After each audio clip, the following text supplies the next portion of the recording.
My sister laughed when she said it. Not a mean laugh. I want to be clear about that, because the laugh matters. It was not cruel. It was not even thoughtless. Not entirely.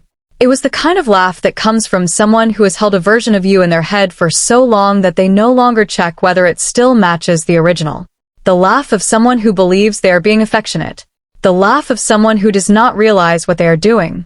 "This is Claire," she said, turning toward her mother-in-law with the polished ease of a woman who had spent 3 years learning how to move in rooms like this one.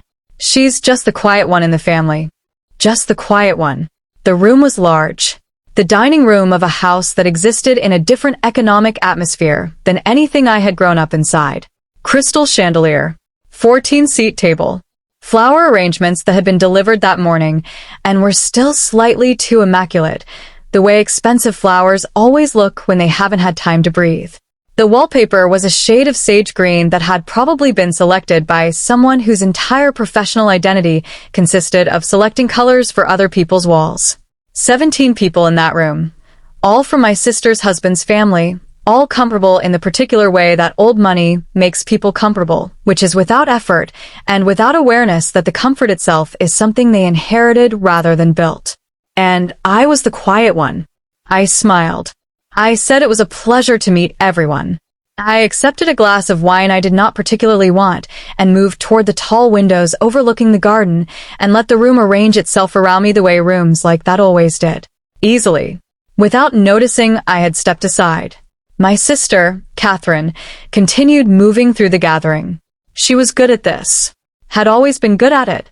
Growing up, I used to watch her work a room with something between admiration and the distant recognition that this particular skill was not mine and never would be. She angled herself toward attention the way flowers angled toward light, naturally, without calculation, as if the attention were simply where she belonged. We had always been different people. That was not the problem. The problem was the word just. Just the quiet one. Not the quiet one. Just the quiet one. That single syllable carrying an entire editorial judgment inside it. A reduction. A gentle, laughing, completely unconscious erasure of everything that the quiet had been doing while no one was looking. I stood by the window. I held my wine. I looked out at the garden, which was lit from below in the way expensive gardens are lit, dramatically, as if nature required assistance to be impressive. I waited. I was very good at waiting. Let me tell you who I am. Not who I appeared to be at that dinner party. Not the quiet one standing by the window. Who I actually was, because those are two different things, and the distance between them is the whole story. I grew up in Columbus, Ohio. Middle of the state, middle of everything, the kind of city that is large enough to have everything you need and small enough that leaving it feels like a real decision. My father sold commercial insurance for 30 years. My mother taught elementary school for 26 years and then retired into a life of organized volunteering that she approached with the same methodical thoroughness she had once applied to lesson plans. They were good parents. Present, warm, consistent. They loved both of their daughters, and they showed it every day in the ordinary ways that love gets shown, in packed lunches and homework help and showing up to things and being there. They also did something that good parents sometimes do without realizing it. They kept score in a way that was invisible to themselves. My sister Catherine was 2 years older. She produced material. That is the clearest way I know to say it. Her life generated content that was trackable, narratable, shareable. Good grades that came with visible effort and visible emotion. A large social life with the attendant dramas that social lives create, the fallouts and reconciliations, the stories at dinner, the ongoing cast of characters. Sports. School plays.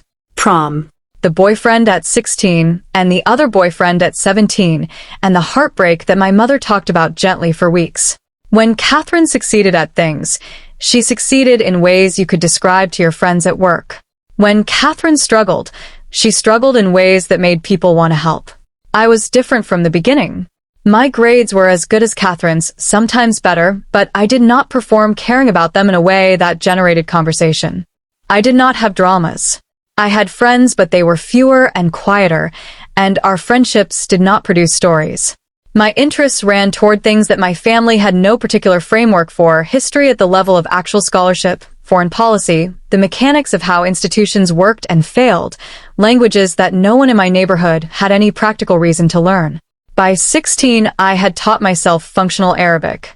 By 18, I had a reading knowledge of Farsi that I had assembled from borrowed textbooks and library resources, and one online forum that was populated almost entirely by academics I had nothing in common with except the interest. None of this registered at home as remarkable. It registered as unusual. Claire is always reading. Claire is so serious. Claire has her nose in a book. Claire is the quiet one. It became a category. Categories are useful. They let people stop paying attention because they believe they already know. I became the quiet one the way a piece of furniture becomes part of a room, present, stable, assumed, no longer actually seen. I enlisted at 22. I had finished a degree in international relations, which my father described to his colleagues as political science, close enough that I never corrected him. The recruiter I spoke with was a woman named Sergeant Flores, who had herself come up through the analytical side of military intelligence, and who recognized what I was within approximately 15 minutes of our first conversation. She said, "You think in systems." I said, "I think that's probably accurate." She said, "Most people think in events. Something happens, they respond to it. You think about what connects the events, why they happen in the sequence they do, what the pattern is underneath." I said, "Yes." She said, "That is a rare thing. In this work it is the most valuable thing." I signed the paperwork 3 days later. I called my parents that evening. My mother asked if I was sure. My father said he was proud, the distant kind of proud, the kind that does not know what questions to ask. Catherine said she thought it was brave, the politely confused kind of brave, the kind that is really asking why. None of them asked what I would actually be doing. If they had asked, I would have told them. I would be thinking. In a structured environment that rewarded exactly the way my mind worked. For the first time in my life, I was going to be in a room where the quiet one was not a liability. Where the person who watched before speaking, who listened before concluding, who sat with information until they understood it rather than reacting to it, was not a disappointing guest at dinner, but the entire point. The 13 years between my enlistment and that dinner party in Boston were not a straight line. No career is a straight line, and mine was less straight than most. There were postings I cannot name, in countries whose relevance to American security interests is not public knowledge, and would take an hour of context to explain even partially. There was a period in Europe, 3 years at a station whose location I can confirm, and whose work I cannot discuss in any specific terms even now. There was the transition to the Defense Intelligence Agency, which happened in my 8th year, and which represented a shift in the kind of work I was doing and the level at which I was doing it. There were also years of not being home, of calling when I could, which was sometimes not as often as the people I was calling would have liked, of missing events that I could not explain missing, or that I could only explain in the vaguest possible terms. My cousin's wedding, my uncle's 70th birthday. A family reunion that took place while I was in a time zone where attending was not possible even theoretically. My family absorbed these absences with varying degrees of grace. My mother worried but did not say so directly. My father asked practical questions when I called. How long would I be? Was I eating well? Was the accommodation acceptable? Catherine called intermittently, and the calls were primarily about her life. Her relationship with Gregory, her new apartment, her job, her plans. I did not begrudge this. She was living her life. I was living mine. The lives were just in different places and generating different material. What I noticed over those 13 years was that the category held even when I was home. Even when I was sitting at the dinner table in Columbus on a Christmas visit or a Thanksgiving, having arrived from somewhere I could not name, having come from work that had required things I could not describe, I was still the quiet one. Still the known quantity. Still filed. People would ask how things were going. I would say fine, because fine was the accurate and permissible answer, and because the longer answer required context no one at that table had, and building that context was not what Christmas dinner was for. They would nod and return to other subjects, and I would eat and listen and be present in the room in the way I had always been present, completely and invisibly. I want to be precise about one thing. I am not telling you this to perform suffering. I was not miserable. I had a life that was, by any honest measure, extraordinary. I had done things that mattered. I had been in rooms where the decisions were real and the consequences were real, and the work that I contributed to those decisions was real. I knew that. But knowing that a thing is real is not the same as being seen in it. And there is a particular kind of loneliness that comes from carrying something significant that cannot be put down and cannot be shown year after year, while the people you grew up with maintain a picture of you assembled from who you were at 15. That loneliness is quiet. It does not announce itself. It just accumulates. Like sediment. Like the quiet one, patient and still, while everything else moves around her. Catherine had married Gregory Ashworth 18 months into my last overseas posting. I had missed the wedding. This was not a choice I made casually, and it was not something I was able to explain adequately even to Catherine, who said she understood, and who I believe genuinely believed she did. Understanding and understanding are different things. You can understand that someone had to miss your wedding for reasons they cannot fully explain, and still feel, somewhere deep and unavoidable, that the missing happened. That the seat was empty, that the photographs from that day will always have a gap in them that no amount of reasonable explanation fills. I had sent a gift. I had sent a letter. I had called from wherever I was on her wedding morning, a call that had lasted 7 minutes because of the connection and the time and several other things. She had cried a little. I had listened. Gregory Ashworth was pleasant. I had met him twice before the dinner party and had formed an impression of a man who was fundamentally decent and who had grown up in an environment of such abundant cushioning that he had never been required to develop strong opinions about anything that did not directly affect his comfort. He was not stupid. He was not unkind. He was simply soft in the particular way that inherited ease produces softness, without edges, without friction, moving through the world on the assumption that it would accommodate him, which it consistently did. His family were another matter. His mother, Vivian Ashworth, was 63 years old when I met her properly at that dinner. She had the posture of a woman who had not in her adult life entered a room she did not immediately organize in her mind according to who mattered and in what order. She was not rude. She was precise. She assessed people the way a surgeon assesses a patient, quickly, thoroughly, with a conclusion already forming before the examination was complete. She had assessed me in approximately 40 seconds after our introduction. I had watched it happen. The slight narrowing of the eyes. The brief, practiced downward evaluation. The small conclusive smile that meant the file had been closed. Harmless. Peripheral. Quiet. She had moved on to the next person. I did not take this personally. It was information, and information is always useful regardless of how it arrives. What she had communicated to me in 40 seconds of assessment was that she was very good at reading the surface of people and very confident that the surface was sufficient. That was something I could work with. Gregory's father, Richard Ashworth, was 70. He was quieter than his wife in the way that very powerful men are sometimes quiet, not because they have less to say, but because they have learned that speaking less increases the weight of each word. He had run a significant financial institution for 22 years before retiring to a board position that still occupied 3 days of his week. He had the unhurried manner of a man who had been the most important person in most rooms he entered for long enough that the importance no longer required announcement. He was also watching me from across the room in a way that was different from his wife's assessment. Where Vivian had looked and concluded, Richard looked and continued looking. His file was still open. I noted this. I ate my appetizer. I made acceptable small talk with a woman to my left who was renovating a house in Maine and wanted to discuss tile options with the intensity of someone for whom tile options were the primary concern of the current period of their life. I listened with what I hoped was appropriate interest. I waited. The dinner conversation cycled through its expected circuits. Travel. Mutual acquaintances. Someone's recent professional success. Someone else's recent minor social disaster, discussed with the careful vocabulary of people who are enjoying gossip while maintaining the appearance of concern. Catherine was in her element. I watched her navigate it with genuine appreciation. She was skilled. She had worked at this for 3 years, and the work showed in the best way, not as effort but as ease. At some point in the meal, Philip, Gregory's uncle, turned to me. Philip manufactured something I never quite clarified. He had the manner of a man who is accustomed to asking women at dinner parties what they did with the comfortable expectation that the answer would be tractable and brief.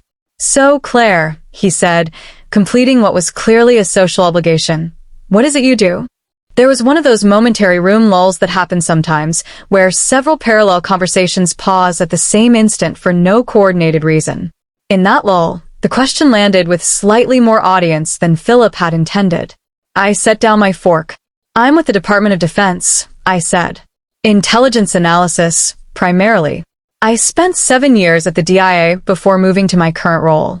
Philip nodded with the expression of a man receiving words that had not yet become meaning. Yeah. "That's defense intelligence." "Yes." "So, you work at the Pentagon?" "In part.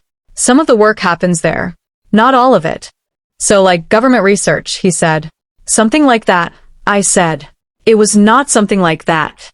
But explaining what it actually was would have required 30 minutes of foundational context, and would have transformed a dinner party into a briefing, which was not what the evening called for. Catherine, 2 seats down the table, was watching me with an expression I recognized. Careful, monitoring. The expression of someone who is not sure what version of a situation she is watching, and is trying to determine whether she needs to manage it. Richard Ashworth had put down his fork. DIA, he said. Quiet. Not a question. Just the letters, repeated, with a different weight than Philip had given them. "Yes," I said. A pause that lasted perhaps 3 seconds and felt longer. "What directorate?" he asked. Around us, the room had not gone quiet, not fully, but the conversation within earshot had thinned. Vivian had stopped talking. She was watching her husband. I answered his question with the specificity that was appropriate, which was not much, but was enough for someone who understood what the structure meant. Richard looked at me for a moment. Not dramatically. Not with performance. Just steadily, the way someone looks when they are revising an assessment they made quickly and are now doing more carefully. "How long altogether?" he asked. 13 years, I said. He nodded once. He picked up his wine glass. He leaned back slightly in his chair. Then he said, without raising his voice, without addressing the table, but in a tone that carried in the room, "Catherine." My sister looked up immediately. "Yes, your sister is not just the quiet one," he said. The table had gone quiet enough by now that several people heard this clearly. Vivian turned to look at me again. The file reopened, the previous conclusion visibly under review. Philip looked confused, then curious. Others around the table registered the shift without yet understanding what had shifted. Catherine blinked. "Sorry." Richard said nothing more. He returned his attention to his plate.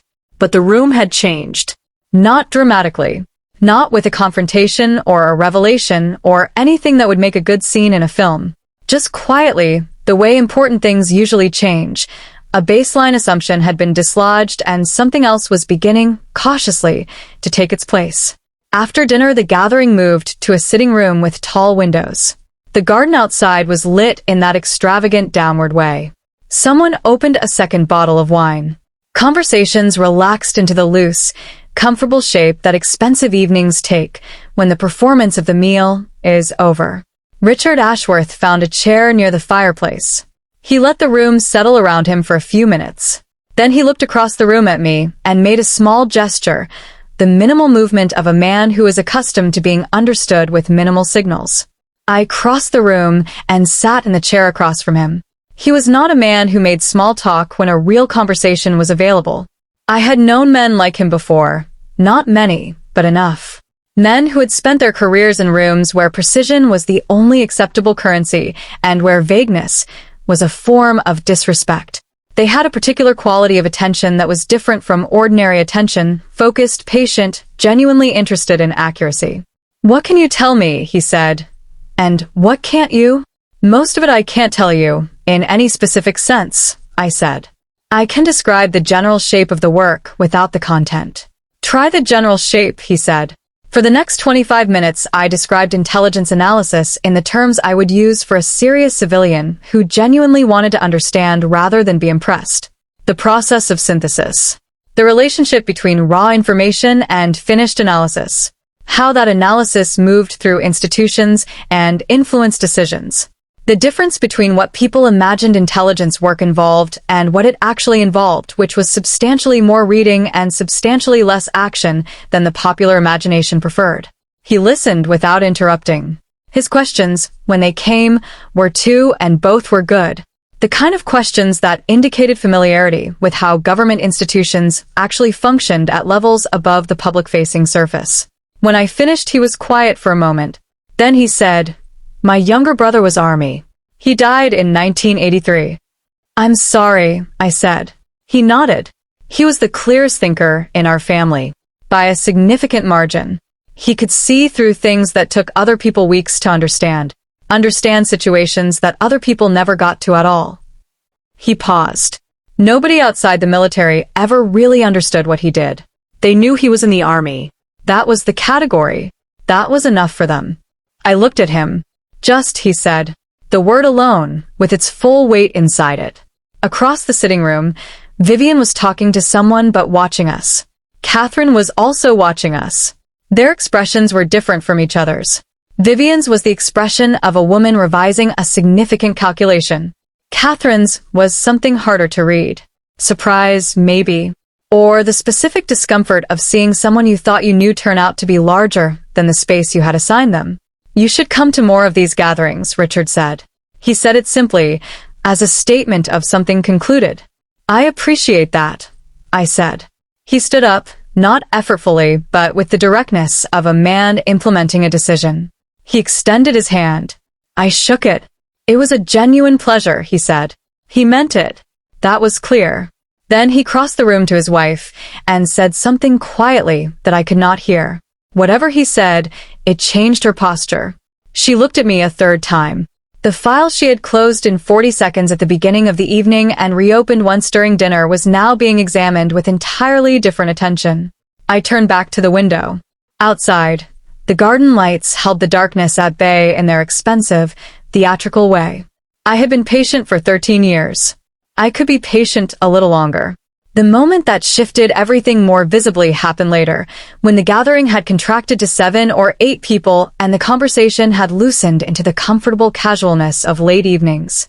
Gregory's younger cousin Andrew was 26 years old and had the quality of someone for whom boredom and fascination existed without much middle ground. He had been circling me for the better part of an hour with the particular curiosity of a young person who had grown up online and therefore responded to uncertainty about a person by doing what his generation always did. He Googled me. I did not see him do it. I became aware of it when he went very still. He was standing about 10 feet away. He looked up from his phone. He looked at me. He looked back at the phone. He looked at Catherine. He looked at me again. "Can I ask you something?" He walked over. "Sure," I said. He turned the phone toward me. The screen showed a search results page for my name. There were several entries. Most were from partially declassified government documents or academic publications that had cited analytical work I had contributed to. One was a congressional hearing transcript from 4 years earlier, my name listed among expert witnesses who had provided testimony to a committee whose focus I can describe in general, but not specific terms. There was also a photograph. Not a recent one. From approximately 6 years earlier. A briefing room with a long conference table. The photograph subject was a senior official who at that time held a position that most people who followed foreign policy would recognize from news coverage. I was in the background, partially visible, standing to the official's left, reviewing documents. Andrew pointed at the photograph. "Is that you?" "Yes," I said. He stared at the screen. "And that's..." He said the official's name. "Yes," I said. He looked up at me with the expression of someone who has encountered something they believed was one thing and discovered it is something substantially different. "I thought you were like an analyst or something. Catherine said you worked for the government." "I am an analyst," I said. "I do work for the government. But this is..." He gestured at the phone without finishing the sentence because he did not have the vocabulary to finish it and was self-aware enough to know it. By now Vivian had appeared beside him. She looked at the screen. She looked at me. Whatever had been happening in her assessment since dinner had now reached a conclusion that was nothing like the conclusion she had reached in 40 seconds at the beginning of the evening. Catherine came over. She looked at the phone. I watched her face move through several expressions in a short space of time. Confusion, recognition, something more complicated that took longer to identify. I didn't realize, she started. She stopped. She looked at me directly. I looked back at her. I want to be exact about what I felt in that moment because it matters. I did not feel triumphant. I did not feel the satisfaction that people expect you to feel when you are proven right after a long time of being underestimated. What I felt was something quieter and more tired than satisfaction. The specific exhaustion of having been the quiet one for long enough that the moment when the quiet one turned out to be something else was not exciting. It was simply true. It had always been true. The room was only now arriving at it. You could have said something, Catherine said. Her voice was careful. I tried to, I said. A few times. She heard that. I could tell she heard it. When Gregory asked at your rehearsal dinner what I did, I started to explain, and you moved the conversation on. She was quiet. Your mother-in-law's birthday last year. You introduced me as your sister who works for the government, and then we spent 40 minutes on Gregory's promotion. Longer quiet. Andrew had stepped back. He understood that this was not his conversation. Vivian was still there. She looked at me with the expression I had last seen on Richard's face, the expression of someone doing a serious revision. I didn't know it was that important, Catherine said. And then, before I could respond, that's not the right thing to say, is it? No, I said. It's not. You never seemed bothered, I said. Yes. And there it was. The center of everything. The quiet ones seem unbothered. That is the trick and the trap. They learn early that seeming bothered creates additional problems that they do not have the bandwidth to manage on top of the original problem. So they learn not to seem it. They perform fine. Fine becomes their resting setting, so consistent that the people around them forget that fine is a performance and mistake it for the actual state of things. The actual state of things is frequently not fine. It is just quiet. Catherine and I talked later that night in the back of the car on the way to the hotel where we were both staying. Gregory drove.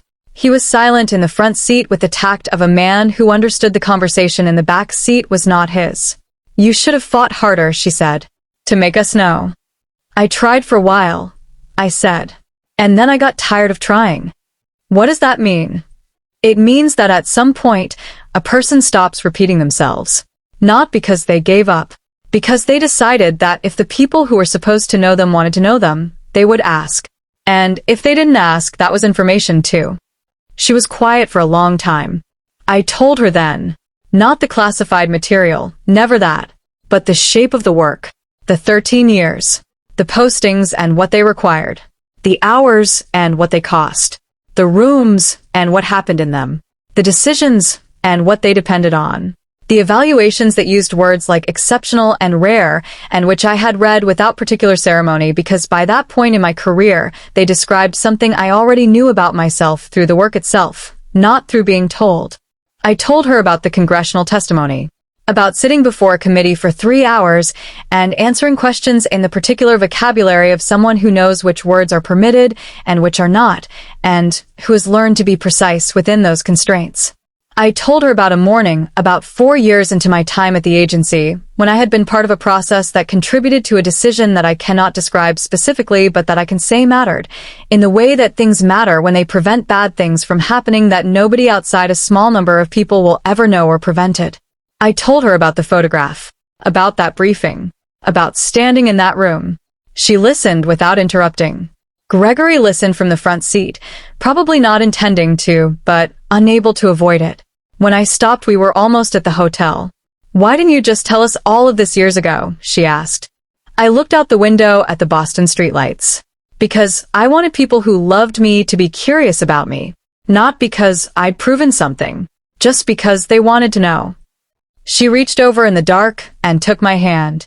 I'm asking now, she said. I know, I said. Is it too late? I thought about it honestly. No, I said. It's not too late. 3 weeks after the dinner party, Richard Ashworth called me. Men like him do not call casually. The call meant he had decided something and was implementing the decision.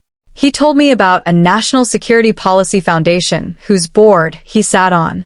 He described a symposium the foundation held annually that brought together people from government, academia, and the private sector to examine questions that benefited from multiple perspectives. He said he thought my perspective was one the symposium lacked and would benefit from. I told him I would need to confirm with my office what I was permitted to discuss in a public forum. He said that was entirely expected and that the foundation had extensive experience working within those parameters. We spoke for 30 minutes. At the end of the call, he said, "Your sister described you to Vivian as the quiet one in the family." "I know," I said. A brief pause.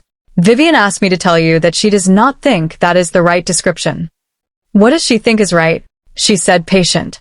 "She said you seem like someone who has been patient for a very long time." I sat with that.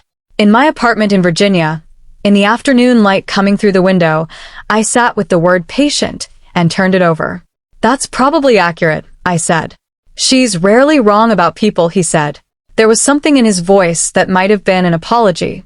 Not stated. Just there, in the quality of the sentence, an acknowledgement that the first 40 seconds had been insufficient. It sometimes takes her longer to get there than it should. "It takes most people longer than it should," I said. He agreed. We said goodbye. I put the phone down. Patient. It was the right word. Quiet suggested absence. Quiet suggested that nothing was happening, that the stillness was the whole story. Patient suggested intention. Deliberate timing. The understanding that certain things take longer to arrive than they should, and that waiting for them is not passivity. It is the specific discipline of someone who has learned that the work speaks eventually, and that speaking before it does diminishes the work rather than advancing it. I had been patient for 13 years. I thought about what patience had cost me. Not in the obvious ways. Not in promotions or recognition or professional achievement. In smaller things. In the specific loneliness of sitting at family dinners while carrying work that could not be described. In the accumulated weight of being filed, year after year, as the known quantity, when the quantity was not known at all. I thought about my mother's birthday 2 months earlier, when I had sat at that table and been the quiet one in the background while the room organized itself around Catherine's life, and I had eaten and smiled and been present and invisible simultaneously. I thought about patience and what it purchased and what it cost. Then I thought about Vivian Ashworth revising her assessment, about Richard shaking my hand and meaning it, about Catherine in the back of the car reaching over in the dark. About the word patient being the replacement for the word quiet. Maybe patience had purchased something after all. The symposium was in the spring. I attended. I spoke on a panel. 4 of us at a long table, 3 men and me, in front of an audience of 200 people who worked in and around national security in various capacities. The moderator was precise. The questions were real questions. The conversation was the kind I had spent 13 years being able to have only in specific rooms with specific people, and which felt strange and clarifying to have in a room that was not classified. Afterward, a man I did not know introduced himself and told me he had read a paper I had contributed to several years earlier, and that the paper had influenced a policy deliberation he had been part of. He said, "You're younger than I expected." I said, "I get that sometimes." We exchanged cards. My sister called that evening. She had found a photograph from the symposium that someone had posted, me at the podium, my name on the placard below. "You look official," she said. "I am official," I said. She laughed. The real laugh, not the practice one. The one I remembered from when we were children, and something was genuinely funny to both of us at the same time. "Mom wants to know if you're coming home for her birthday." "I'll try," I said.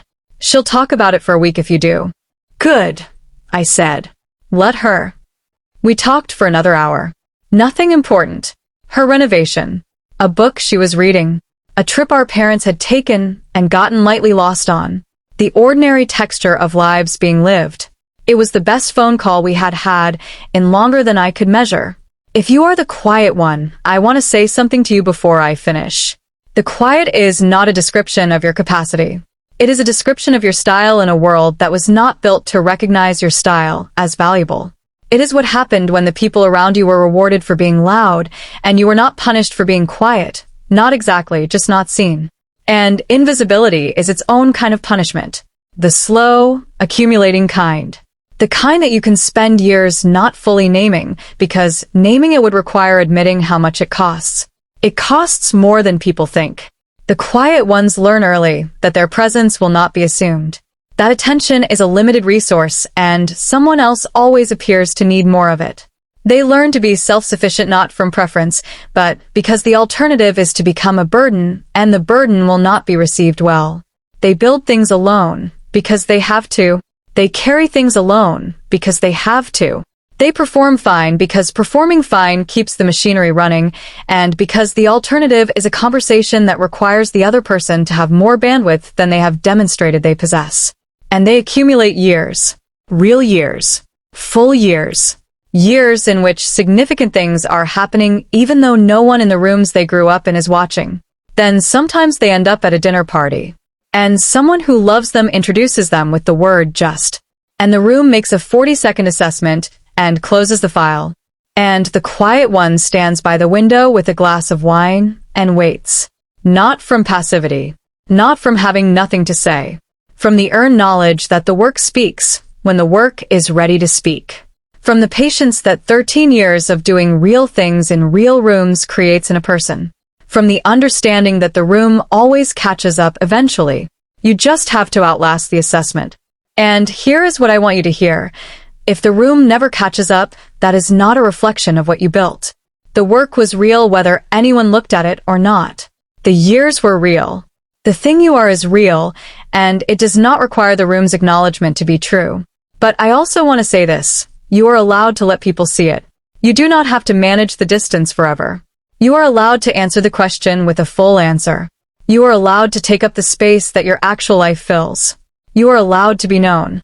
Not because being known changes the value of what you built, but because the people who love you deserve the chance to see who you actually are. And you deserve, after all the quiet years, to be seen by them. Just the quiet one, she said. Patient, said the woman who looked more carefully. I will take patient. Patient means I was always doing something. Patient means the stillness was never the story. It means that while the room was filing the case as closed, I was building something real in the space the room was not watching. It just took you a while to see it. That is all right. You see it now. That is enough to begin with. Thank you for staying with me through this story. If it reached you somewhere real, I would love to know where you are watching from tonight. And if you know someone in your life who has been quietly carrying something that no one has thought to ask about, I hope you will ask. The answer has been waiting, probably for longer than either of you realizes. We will be here with more stories. Stay with us. I want to go back to something. To the years before the dinner party. To the specific texture of what it felt like to do meaningful work in complete obscurity, not professional obscurity, because inside the institutions I worked within I was known and I was respected, but the personal obscurity of being a stranger inside your own family's understanding of you. There is a particular experience that I think very few people talk about honestly, which is the experience of being simultaneously competent and invisible. Of walking into a situation that you understand fully while the people around you understand it partially, of knowing things that cannot be said, of carrying a professional identity that has no legible equivalent in the vocabulary of civilian life. Every time I came home on leave, which was not often enough and never felt like long enough, I had to perform a kind of translation. The person who had sat in classified briefings and contributed to documents that moved through sensitive channels became, upon entering my parents' house, simply Claire, the quiet one, the daughter, who was in the military, the sister, who was always somewhere else. The translation happened automatically. I did not choose it. It was the natural result of the gap between two worlds that had no shared language. My family could not be expected to understand what they had no framework for. I could not be expected to provide the framework in the time available. So the gap simply existed year after year, and I moved across it each time I came home and each time I left. What accumulated in that gap was not bitterness. I want to be clear about that again. I did not resent my family for not understanding something they had no tools to understand. What accumulated was something more like weariness. The specific weariness of being responsible for both sides of a communication failure that you did not cause. Of being the one who had to bridge the distance every time, because you were the one who had moved.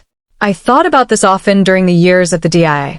I thought about it during long hours in buildings that had no windows, in offices that were lit the same way at 3 in the afternoon as at 3 in the morning, doing work that I could not describe to anyone outside a specific set of rooms. I thought about what it meant to build a life that was real and significant and invisible simultaneously. To be the quiet one in every room except the ones that counted. And I decided something somewhere in that middle period of the career. Not dramatically. Not as a resolution or a declaration. Just quietly, the way you decide things when you have had enough time alone to think clearly. I decided that the invisibility was not permanent. That the category was not fixed. That the quiet one was a description of a period, not a permanent condition. That the room would eventually see what had been built, and that when it did, I would not need to perform. The work would speak. The years would speak. The thing I had made of myself, in all those years of not being watched, would simply be there. All I had to do was continue. So I continued.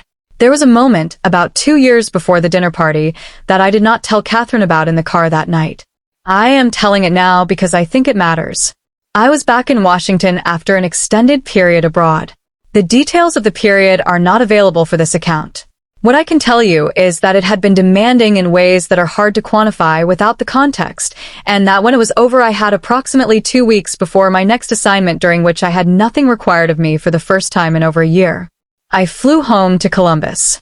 My parents were there. It was not a holiday, not any particular occasion. I just arrived. My mother made the kind of dinner she made when she wanted to say something with food that she was not going to say with words. My father watched the news and asked how things were going, and I said fine, and he nodded, and we watched the news together for a while, and that was good. That was actually enough. But there was an evening, the second night I was there, when my parents had gone to bed, and I was sitting alone in the kitchen with a cup of tea in the particular silence of a house that is asleep around you, and I felt, for the first time in a long time, the full weight of the accumulated years. Not grief exactly. Not regret. Just weight. The weight of things that had mattered, and that had no place to be put down. The weight of work that could not be discussed.